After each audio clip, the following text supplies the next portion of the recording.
Udah cukup ya? Oke.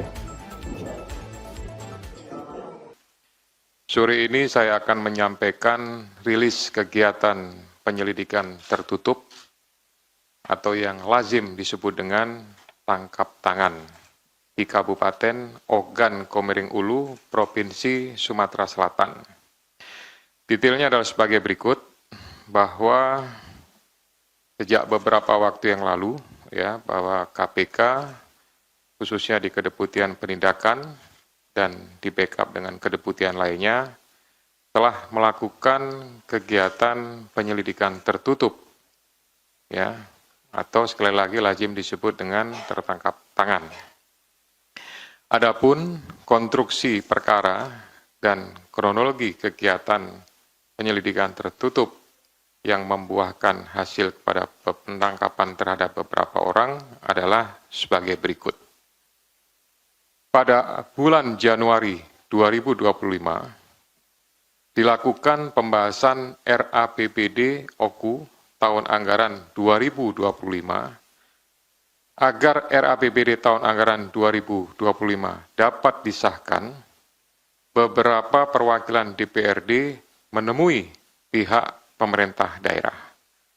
Kemudian pada pembahasan tersebut, perwakilan dari DPRD meminta jatah pokir seperti yang diduga sudah dilakukan, kemudian disepakati bahwa jatah pokir tersebut diubah menjadi proyek fisik di Dinas Pekerjaan Umum dan Perumahan sebesar 40 miliar rupiah dengan pembagian nilai proyek sebagai berikut. Jadi ini adalah perubahan untuk bisa merubah RAPBD yang ada di Kabupaten Oku. Untuk ketua dan wakil ketua, nilai proyeknya disepakati adalah 5 miliar, sedangkan untuk anggota itu adalah 1 miliar. Nilai ini kemudian turun menjadi 35 miliar. Hal ini disebabkan karena keterbatasan anggaran, tapi untuk fee-nya tetap disepakati sebesar 20% jatah bagi anggota DPRD, sehingga total fee-nya adalah sebesar 7 miliar rupiah. Nah, saat APBD tahun anggaran 2025 disetujui, anggaran Dinas PUPR naik dari pembahasan awal 48 miliar rupiah menjadi 96 miliar rupiah. Jadi signifikan karena ada kesepakatan, maka yang awalnya 48 bisa berubah menjadi 2 kali lipat. Kemudian saya lanjutkan lagi. Saat itu Saudara Nop yang merupakan pejabat Kepala Dinas PUPR menawarkan 9 proyek tersebut kepada Saudara MFZ dan Saudara ASS dengan komitmen fee sebesar 22%, yaitu 2% untuk Dinas PUPR dan 20% untuk DPRD. NOP kemudian mengkondisikan pihak swasta yang mengerjakan dan PPK untuk menggunakan beberapa perusahaan atau JV yang ada di Lampung Tengah. Kemudian penyedia dan PPK melakukan penandatanganan kontrak di Lampung Tengah. Ada beberapa nama perusahaan. Kegiatannya, yang pertama untuk rehabilitasi rumah dinas Bupati, lebih kurang sekitar 8,3 M, dengan penyedia JVRF. Kemudian yang kedua, rehabilitasi rumah dinas Wakil Bupati, lebih kurang biayanya adalah 2,4 dengan penyedia JVRE. Kemudian yang ketiga, pembangunan kantor dinas PUPR Kabupaten Oku senilai 9,8 miliar dengan penyedia JVDSA. Kemudian yang keempat, pembangunan jembatan di Desa Guna Makmur senilai 983 juta rupiah dengan penyedia JVGR. Yang kelima, peningkatan jalan poros Desa Tanjung Manggus, Desa Bandar Agung, senilai 4,9 dengan penyedia CV DSA. Yang keenam, peningkatan jalan desa Panai Makmur, Guna Makmur, senilai 4,9 dengan penyedia CV ACN. Kemudian yang ketujuh, peningkatan jalan unit 16 Kedaton Timur, senilai 4,9 miliar dengan penyedia CV MDR Corporation. 8, peningkatan jalan Letnan Muda MCD unit sebesar 4,8 miliar dengan penyedia CV BH. Dan yang ke-9, peningkatan jalan desa Makartitama sebesar 3,9 dengan penyedia CV MDR. Ini semua dilakukan oleh NOP dengan PPK, mereka langsung berangkat ke wilayah Lampung, Provinsi Lampung, Kabupaten Lampung Tengah, dan berkoordinasi dengan para pihak. Jadi pinjam nama, pinjam bendera. Tetapi yang mengerjakan adalah saudara MFZ dengan ASS. Kemudian menjelang Hari Raya Idul Fitri, pihak DPRD yang diwakili oleh saudara FY yang merupakan anggota dari Komisi 3, kemudian saudara MFR, kemudian saudari UH, menagih jatah fee proyek kepada saudara NOP sesuai dengan komitmen yang kemudian dijanjikan oleh saudara NOP akan diberikan sebelum Hari Raya Idul Fitri melalui pencairan uang muka 9 proyek yang sudah direncanakan sebelumnya. Pada kegiatan ini, patut diduga bahwa berdasarkan informasi yang diperoleh, pertemuan dilakukan antara anggota Dewan, kemudian Kepala Dinas PUPR, juga dihadiri oleh pejabat Bupati, dan Kepala BPKAD.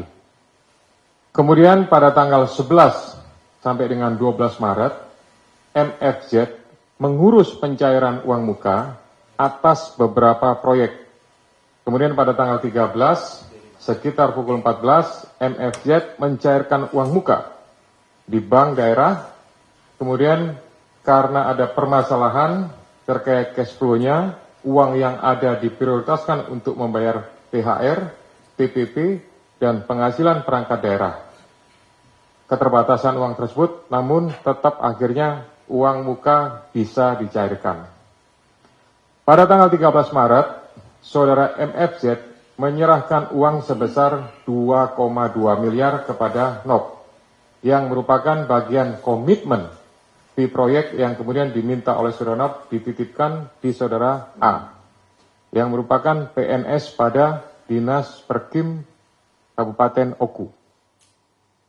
Uang tersebut bersumber dari uang muka pencairan proyek. Selain itu, pada awal Maret 2025, saudara ASS sudah menyerahkan uang sebesar 1,5 miliar kepada saudara NOP di rumah saudara NOP.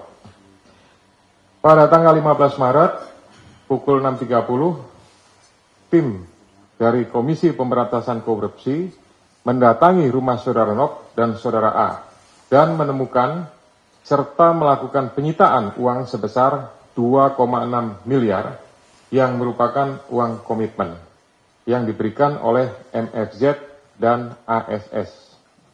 Kemudian tim secara simultan juga mengamankan MFZ, ASS, dan FJ, MFR, dan UH di rumahnya masing-masing. Selain itu, tim juga mengamankan pihak lainnya yaitu saudara A dan saudara S. Dalam kegiatan tersebut, tim juga mengamankan barang bukti berupa 1 unit kendaraan roda 4 merek Toyota Fortuner DG 1851 ID, kemudian dokumen, beberapa alat komunikasi, serta barang bukti elektronik lainnya. Jadi untuk uang yang 1,5 yang sudah diserahkan di awal, itu sebagian digunakan untuk kepentingan NOP, sebagian masih ada, dan sebagian sudah digunakan untuk pembelian 1 unit mobil merek Toyota Fortuner. Kemudian para pihak dimintai keterangan di Polres Batu Raja Oku dan Polda Sumatera Selatan. Kemudian tadi pagi sudah berangkat dan sudah tiba di Gedung Merah Putih KPK. Tadi malam atau tadi pagi sudah dilakukan proses ekspos perkara yang dihadiri oleh pimpinan, kemudian kedeputian penindakan. Berdasarkan hasil ekspos tersebut telah ditemukan bukti permulaan yang cukup terkait dugaan tindak pidana korupsi berupa penerimaan hadiah atau janji dengan pengadaan barang dan jasa di lingkungan Dinas PUPR Kabupaten Oku sampai dengan dari tahun 2024 sampai dengan tahun 2025.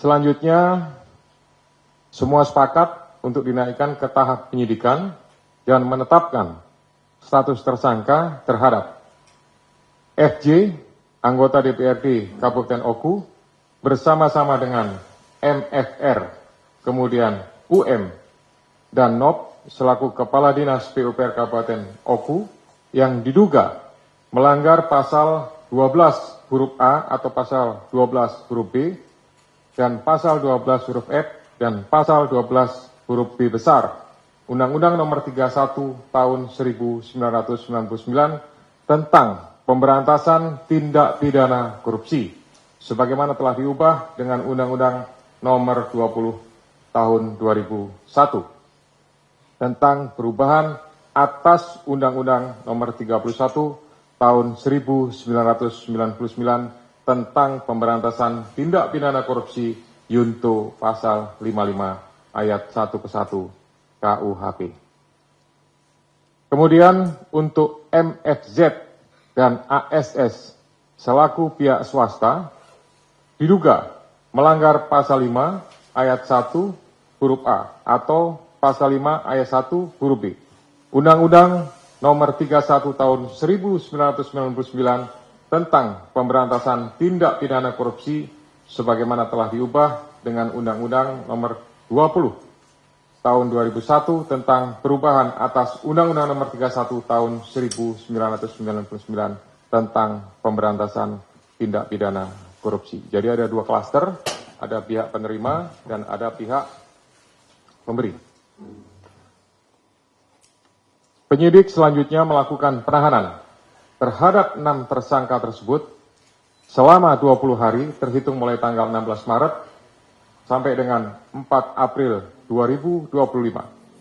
Terhadap 3 tersangka yaitu FJ, MFR, dan UM ditempatkan di Rumah Tahanan Negara Cabang Rutan dari Rutan Kelas 1 Jakarta Timur di Gedung KPK C1. Sedangkan tersangka NOP, MFZ, dan ASS ditempatkan di Rumah Tahanan Negara Cabang Rutan dari Rutan Kelas 1 Jakarta Timur, Cabang Rumah Tahanan Komisi Pemberantasan Korupsi Jalan Kuningan Persada, Kafling 4, Jakarta Selatan.